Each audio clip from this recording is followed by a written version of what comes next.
जय श्री हरि। आइए श्रवण करते हैं देवशयनी एकादशी व्रत की पौराणिक कथा, जिसके श्रवण से सभी कामनाओं की पूर्ति होती है। इसे पद्मा एकादशी के नाम से भी जाना जाता है। एक बार की बात है, धर्मराज युधिष्ठिर ने भगवान श्री कृष्ण से कहा, हे केशव, आषाढ़ शुक्ल पक्ष की एकादशी क्या है, इसकी पूजा कैसे करें? तब भगवान श्री कृष्ण ने कहा, हे युधिष्ठिर, जिस कथा को ब्रह्मा जी ने नारद जी से कहा था वही कथा मैं तुम्हें सुनाता हूँ, ध्यान से सुनो। एक समय नारद जी ने ब्रह्मा जी से यही प्रश्न किया था।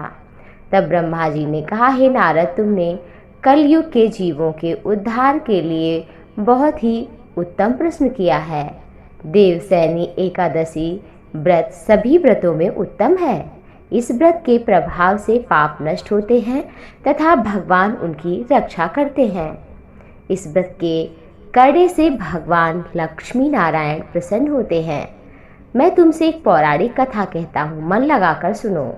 सूर्यवंश में मानधाता नामक एक चक्रवर्ती राजा थे, जो बड़े ही प्रतापी सत्यवादी थे। अपनी प्रजा का पुत्र की तरह पालन पोषण करते थे। उसकी प्रजा धन धान्य से भरपूर सुखी समृद्धवान थे। उनके राज्य में कभी अकाल नहीं पड़ता था। एक समय बात है, राजा के राज्य में 3 वर्ष तक अचानक अकाल पड़ा रहा। अन्न की कमी के कारण लोग दुखी थे। अन्न न होने से राज्य में यज्ञ आदि भी नहीं हो पा रहे थे। चारों तरफ त्राही त्राही की पुकार थी। वर्षा के अभाव से अकाल था, प्रजा मर रही थी।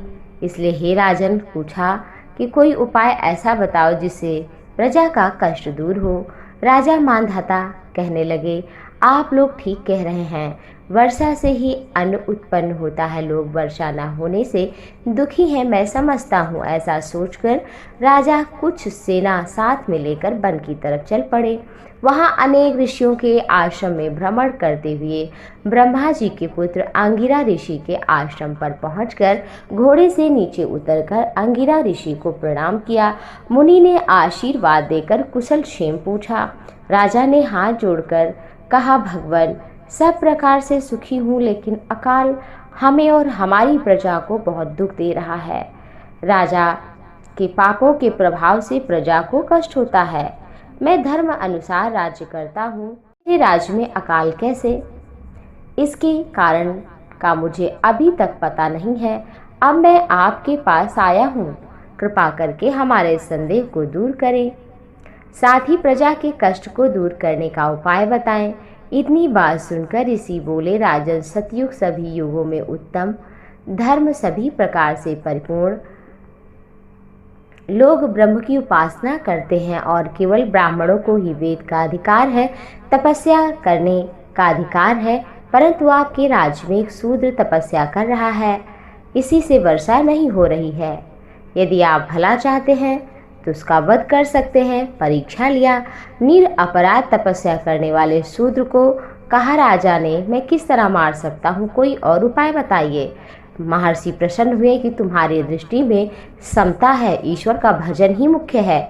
तो कहा, हे राजन, तुम आषाढ़ मास के शुक्ल पक्ष की पद्मा एकादशी, जिसे देवशयनी एकादशी भी कहा जाता है, इस दिन से आप आषाढ़ मास के शुक्ल पक्ष के एकादशी के दिन सारे देवता सो जाते हैं और जो भी इस दिन व्रत करता है, पूजा करता है, धूप दीप नैवेद्य तुलसी फल फूल इत्यादि से संकीर्तन करते हुए भगवान का व्रत करता है, भगवान उसकी रक्षा करते हैं, घर को धन धान्य से परिपूर्ण करते हैं, जीवन में सुख होता है, उपद्रवों का नाश होता है, कामनाओं की पूर्ति होती है, रोग शोक से मुक्ति मिलती है तथा भगवान की भक्ति मिलती है। मुनि के वचन सुनकर राजा अपने नगर वापस आए और पद्मा देवशयनी एकादशी का व्रत किया। व्रत के प्रभाव से वर्षा हुई, प्रजा को सुख हुआ। इस मास की एकादशी को हर व्यक्ति को करना चाहिए। जो करता है इस लोक में सभी प्रकार के भोग को प्राप्त करता है, अंत में मुक्ति को प्राप्त करता है। इस कथा को पढ़ने सुनने से समस्त पापों का नाश होता है। इसलिए इस दिन भगवान लक्ष्मी नारायण श्री हरि राम कृष्ण विष्णु इत्यादि प्रभु के स्वरूप की पूजा करें। आपके घर में धन धान्य की वर्षा होगी, सुख होगा, समृद्धि होगी। भगवान नारायण आप सभी का मंगल करें, शुभ करें। जो व्रत नहीं कर सकते इस दिन कम से कम वो चावल ना खाएं, लहसुन प्याज ना खाएं, इत्यादि चीज़ों का जो बुरे हैं उनको ना करें। कर्मों को, लोभ मोह इत्यादि का त्याग करके भगवान का भजन करें। उनका दोनों समय धूप दीप फल फूल माला इत्यादि से भजन करें। आप सभी की कामना नारायण पूर्ण करें। जय श्री